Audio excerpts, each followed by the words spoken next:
What if I told you that you could make $1 million in 24 hours, even if today you are buried in debt, with no savings, no assets, no family connections, no wealthy friends to lend a hand? What if I told you that you could cross from poverty into prosperity faster than the clock strikes its next cycle? Even if you have failed in business, wasted years drifting, and find yourself now with nothing to show but regret? You would call me extreme. You would laugh in disbelief. You would whisper to yourself, "It cannot be so."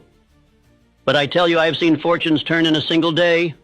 I have witnessed wealth rush toward a man as sudden as a storm, while his neighbor waited decades in vain.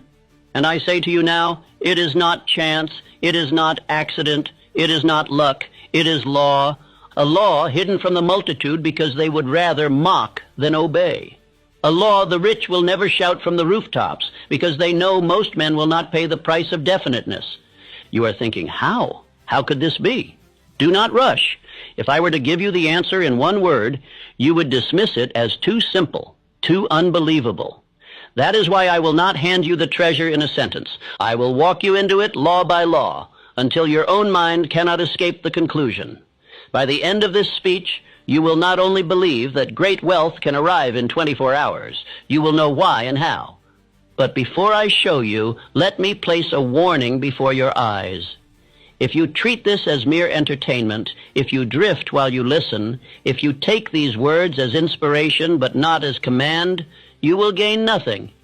You will walk away exactly as you came, poor, doubtful, waiting for someday. This law does not honor the lazy. It bows only to the definite. Think of this. Why does one man remain stuck for 30 years in the same misery, while another secures his fortune in a single day? Why does one man accumulate nothing but bills and disappointment, while another walks into opportunity as though it were prepared for him alone? The difference is not education, not inheritance, not connections.